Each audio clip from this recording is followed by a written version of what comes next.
Texas Tech definitely has some lapses. The quarterback, he takes a lot of risks. He threw for 2 interceptions last game.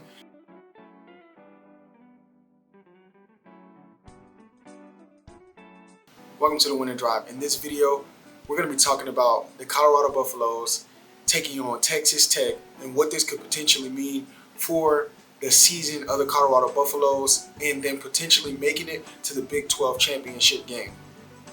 Now, Colorado is coming off of a bye week after having a big win over Cincinnati, and Texas Tech is coming off of a big win after beating Iowa State, an undefeated team who was ranked second in the Big 12 after this week.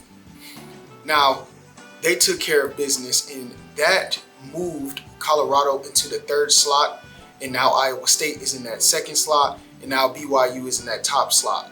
And so now, if Colorado is able to take care of business during this game, they should be able to move into that second spot, which could potentially put them in the Big 12 championship game.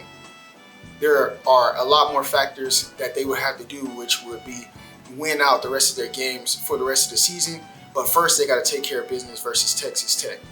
And I'm going to be completely honest, it's a favorable matchup, I believe, due to the inabilities on the defensive side of the ball of Texas Tech. It's a favorable matchup for Colorado.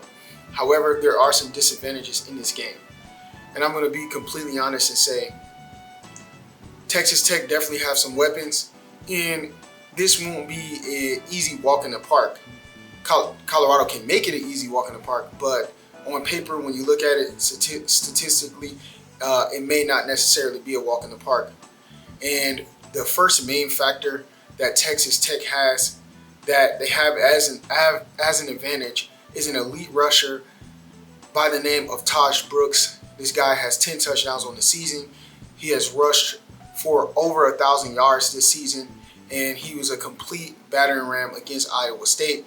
He's been playing outstanding football this season, and he rushed for 122 yards and a touchdown versus Iowa State, and they really had no answer for him. It was hard for them to stop him. This guy was a beast.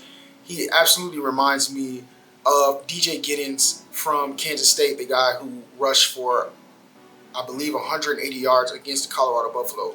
So it'll be imperative that Colorado stops the run against Texas Tech, because Texas Tech also has a pretty good receiver, I would say, in the receiver named Josh Kelly, who played an outstanding game as well. He scored 2 touchdowns with over 120 receiving yards during Iowa State game as well. So it'll be very imperative. Now, Colorado is going to have to stop the run to make it easier to be able to stop the pass.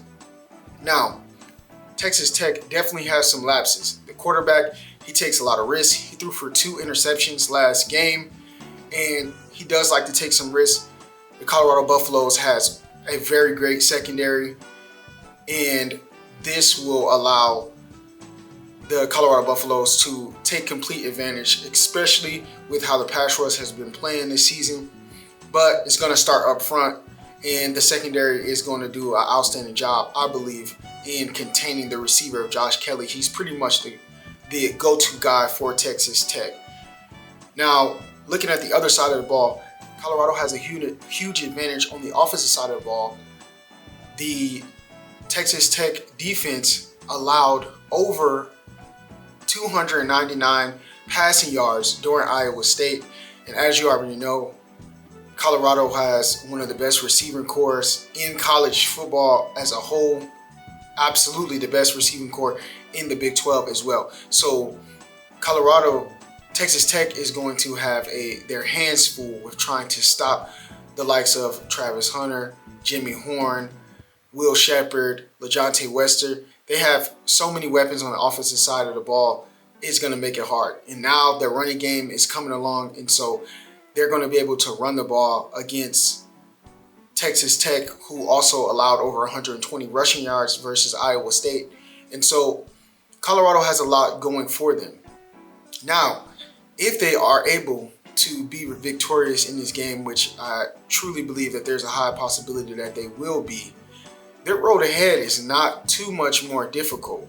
And I believe that they can win out and make it to the Big 12 championship game, where if BYU wins out, which I believe that they can as well, they will play BYU in the Big 12 championship game. And if they were able to win that game, they would be able to represent the Big 12 in the college football playoffs. Right now, I believe BYU, the rankings for the college football playoffs, the early rankings came out. BYU is ranked number 9 right now. Colorado can finish off the season and they can play them and they can, take that slot and they can go ahead and move on to the college football playoffs in just the second year in the Coach Prime era. That would be completely outstanding, and that's wishful thinking. However, you got to take it week by week. We know that anything can happen when it comes to college football, an injury. I mean, crazy upsets happen every single week. So they got to take it week by week. But I think that they have a huge opportunity, a huge chance to make it to the college football playoffs. And I'm very excited to see what's to come. That's all I got for this video. Make sure that you like, comment, and subscribe. Peace out.